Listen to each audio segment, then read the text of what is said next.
Your Excellency, thank you very much for your lecture. My question is as follows. I'm Farid Mercida from School of International Relations at MGIMO University. Well, Malaysia is chairing ASEAN this year, and my question is as follows. In an era of political turbulence and economic uncertainty, how can ASEAN foster unity among its member states to effectively bridge the world and create a cohesive regional response to global challenges? Who told you to ask such difficult questions? Thank you very much. Thank you very much. Now, ASEAN takes a common position on most issues. Of course, there are different countries, different emphases and bias, but generally, for example, say the most contentious or more difficult conflict that we are facing, issue that we are facing, say Myanmar. The consensus is okay. Do whatever it takes, engage however, but remain the 5 principles. We call it 5-point consensus. And that's why in my engagement, when I say I'm to talk, they know that I will toe the parameters agreed upon. Now on tariff, we have these bilateral discussions. All countries in ASEAN are having bilateral engagement with the United States. But all of them asked, if possible, for Malaysia as President Chair to at least present the ASEAN case. It's 650 million people, $3 trillion. It's not small when we see as one regional bloc. So we have both bilateral, but also the understanding that we also speak up for ASEAN. Now let us talk about say many contentious issues, say issue of Gaza. Of course, there's different levels and degree, but no one wants this to continue. All wants a ceasefire. All says you have to respect human dignity. Some may pronounce that you recognize Palestinian state. Some may take some time, but no country in ASEAN has condoned these indiscriminate killings and colonialism of Gaza. Thank you. Thank you very much.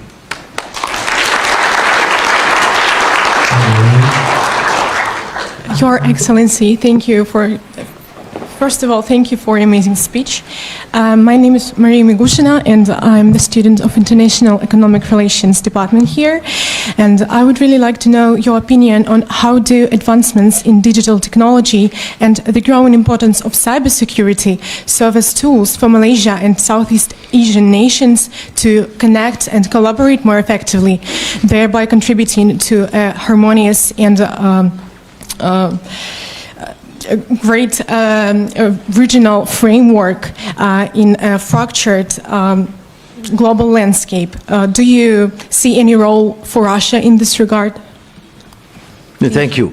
Now, in the first priority of ASEAN this year, the consensus was sustainability and inclusivity. Then we have the thrust of our programs. One, we call it energy transition, which is critical. And we have now understanding to have this collaborative effort of ASEAN Power Grid. Vietnam, Laos, Cambodia, Thailand into Malaysia, which is part of Malaysia, and then Singapore. And then we have Sarawak, Sabah, Indonesia, the Philippines. So there's, not many regional, I should say, establishment would set up or that of agenda which benefit all countries. The second is, of course, digital transformation, connectivity in all these countries. And our focus is, of course, there should not be this divide, because inequality is a big problem. Why we question this unbridled capitalism is because you allow for this gross inequality and disparity from the very, very, very rich to the very, very poor. Now, if through digitalization it promotes that sort of, or condones or allows for that inequality, is a problem. not only between intra nations, but also inter. So we have to deal with it. Now, the next challenge, which is really serious, as you mentioned, is cybersecurity. And this would need collaboration. We have had meetings.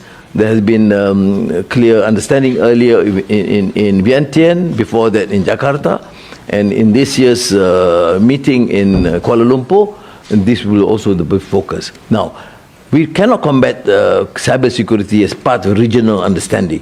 It has been collaboration with the United States, with EU, with Russia, with China, for example. So I think we will continue. But cybersecurity, cyber attack is a major threat to peace. Thank you. Thank you very much.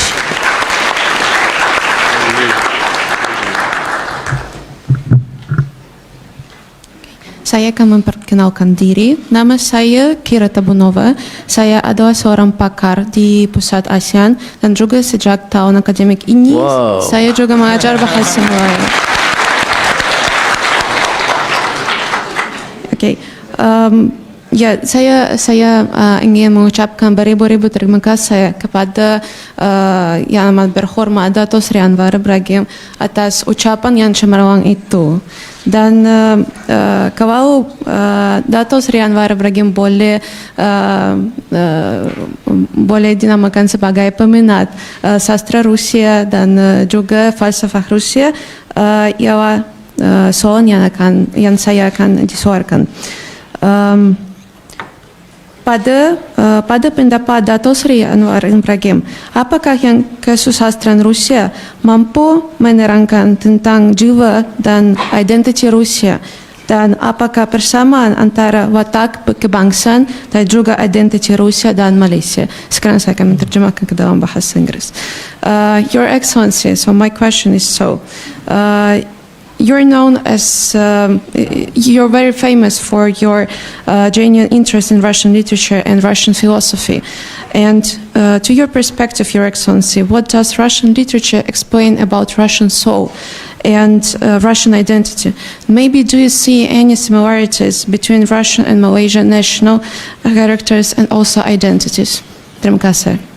Terima kasih. I think she's testing my own knowledge of, of Russian literature. You know, great literary works, irrespective whether they're Russian or Shakespeare English or Italian works, some touch the human heart and expression. What is a good literature? Is expression of human feelings and then translated, crafted into beautiful language which touch the hearts of men and women. When I read, for example, War and Peace, I don't reflect that, of course it's a Russian story, Russian background, but it is humanity. Two Idiots, for example, or, all the great works, Dr. Zhivago. Well, Dr. Zhivago is of course Russian, but the humanity is in place. The tragedy, the work, and love, of course, and sometimes the penchant for arrogance and war. All this is expression of humanity. And I think really, despite the fact that we are going for these great works of literature, for science and technology and engineering, which is critical for our survival as a country and humanity, this humanity cannot be replaced unless you go back to these great works of art and literature. Now, I read Shakespeare. Shakespeare, I still believe, as a genius, is still a pillar of the Western canon. I don't get, for example, a feeling of contradiction, although Tolstoy does not like Shakespeare's works. You see? But it's okay. These are, expression of their views. But we I mean, I think Tolstoy is a great contribution, not only to the Russian soul, but to the humanity at large. I mean, that's how I see it. I mean, it can be Chinese, it can be Arabic, it can be Indian. So I see in that context, how do they contribute? I mean, I would challenge anyone who says no, read. The problem is that, oh, it's Russian, maybe communist is dangerous. I mean, then you're completely ignorant, completely, dismissive, without even attempting to understand and appreciate. I don't share that view. Any great work, and I think it will be a major contribution. You know, it touches the heart. Well, many of my colleagues say, oh, Anwar is different because you read when you were in prison. It was all tragedy, sad. No, not necessarily. It touches the heart. Whether you are in prison or not, the failure of politics, of deficit of trust, of corruption, of human failures and failings, arrogance of power, condescending towards others, all because we have lost that soul, the sense of what is right and what is truth. So I think that is the answer. That's why in Malaysia, for example, I know my colleague in Indonesia, some of the great works of the Russian novelists has been translated. We have been doing it. And it doesn't matter. I'm going to Kazan this evening, and tomorrow I'll be speaking. Of course, I'll be talking about Haji Murad of Tolstoy. Great. Okay, thank you. Terima kasih.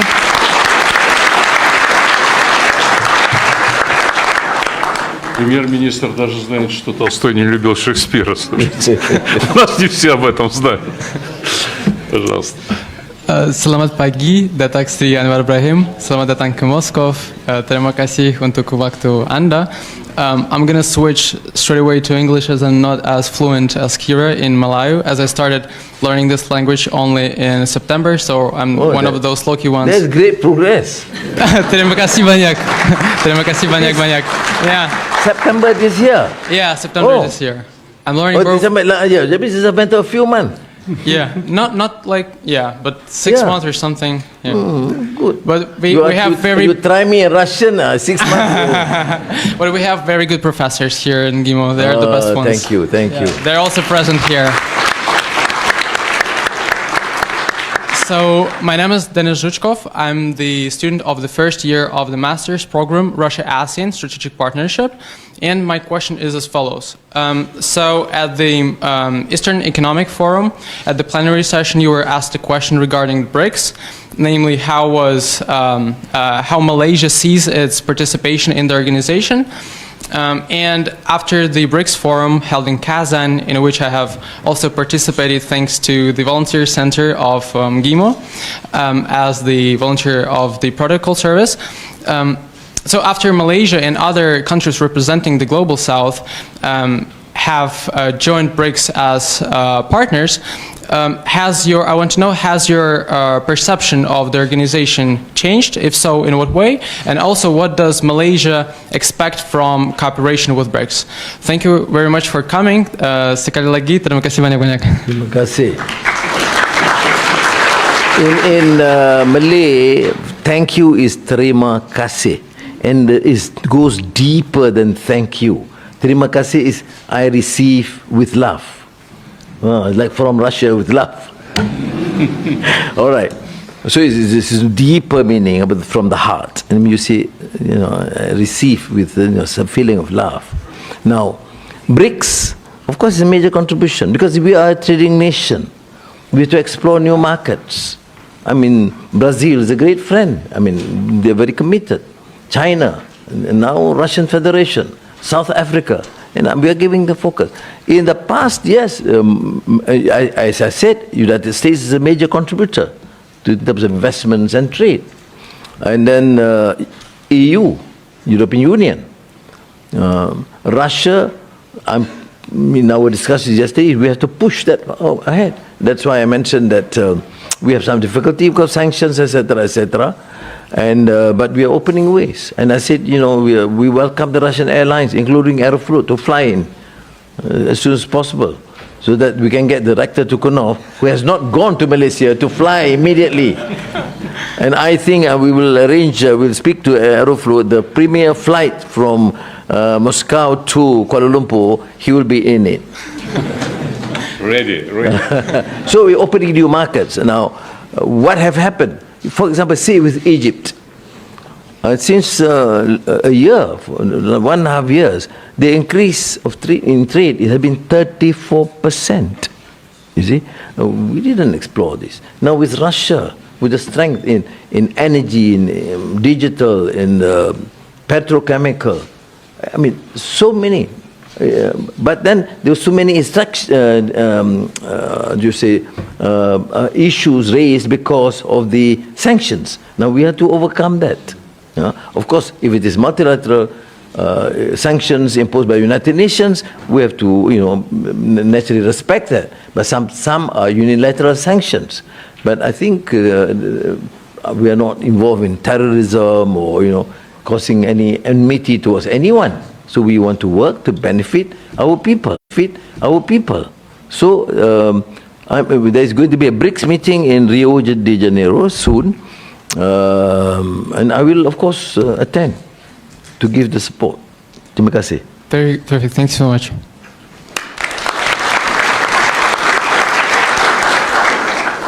Thank you a lot for coming. I'm a first-year student of the School of International Economic Relations here. My name is Valeria Hainina. Your Excellency, you're going to visit a Kazan Forum on Russia and the Islamic world. In your opinion, what role can play our Muslim communities in strengthening Russia-Malaysia relations further? Thank you. Thank you. No, Russia is a vast country, and also have a big number Muslim population, and I've seen, for example, the support of, is more inclusive in terms of the attitude of the government. Mosques have been built. People, you tolerate all religious activities of various communities and religious denominations, and I think that's a good sign. And in fact, encouraging this Kazan Islamic Economic Forum. That's why I choose to attend, because there's also huge potential on Islamic finance. Halal is the trillions of dollars. It's not small. So other than following some Islamic precepts, it also allows for vibrant economic activity. And that's why I think the Kazan Forum is important. Terima kasih. Thank you. Selamat pagi, greetings and здравствуйте to Datuk Seri Anwar Ibrahim, my Prime Minister.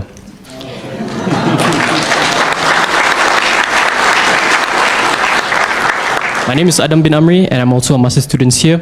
I'm a master's student here in the Russia-ASEAN Strategic Partnership. My question for you today is, in light of the competing contradictions of influences in major powers such as China and the United States, how can ASEAN in itself navigate its diplomatic strategies to maintain autonomy while also forging connections that will support its member countries' aspirations to connect themselves with the global community market amidst this fragmentation? Thank you very much. Thank you. Now, we have been sometimes persuaded or pressed to initially take sides. But ASEAN as a whole adopts a policy what is called centrality. We trade with all, we should be friends with all. We are, small nations combined together, although it becomes big, $3 trillion, as I said, and 650 million people. But still, we should show humility to say that we engage. There are problems we discuss, but they say no. But China is a potential threat. I say, threat to whom? Not to us. Then they say, but the South China Sea is still problematic. I don't deny. Do you have problems with borders with China? Yes. Malaysia is a maritime country. And we have issues with all countries, with Thailand, some parts of the border, with Indonesia, with Brunei, in Singapore, with Philippines, with Vietnam.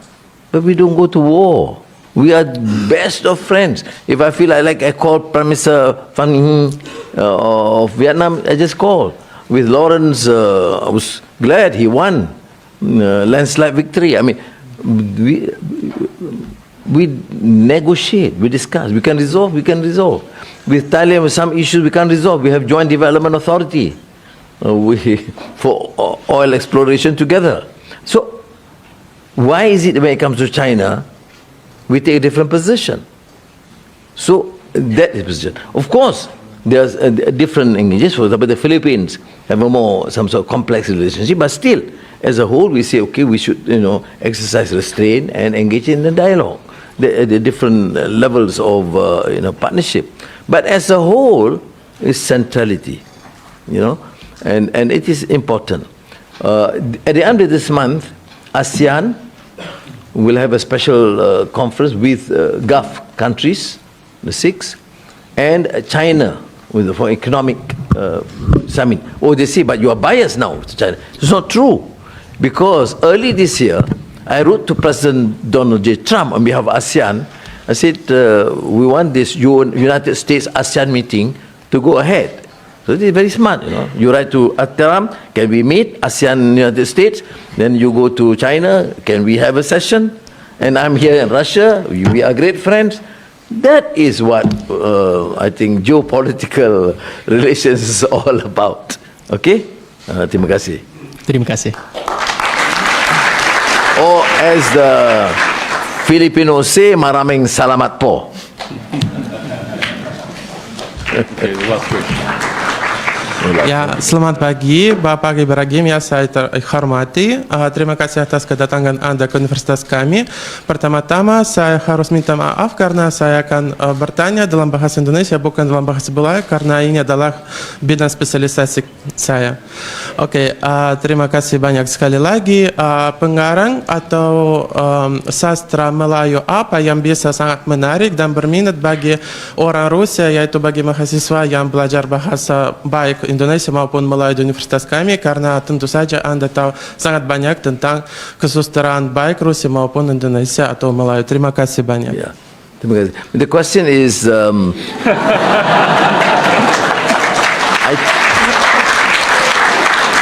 very good bahasa, I tell you. First class, congratulations. And the question relates to the great works of literature in the region, particularly in Malay, Indonesian languages. What particular novel or work that I support? There's a lot of confusion because people think that I'm a graduate of literature, because I graduate from the Faculty of Arts. Faculty of Arts is translated sastra, literature. So they think that, no, I did not. I am not a graduate literature. My special field of specialization is sociology. But my interest and love is, of course, literature and philosophy. And I think because too much philosophy, that's why I got into prison. Now, what great works? Well, it depends. If the classics is something else, but I think in terms of contemporary or what is termed as modern literature, I think poem of Khairil Anwar, Tongkat Warren or Usman Awang in Malaysia, or Taufik Ismail in Indonesia, or Muhammad Haji Saleh in Malaysia. Novels, if you think about the great works in Indonesia in the 50s, will be, of course,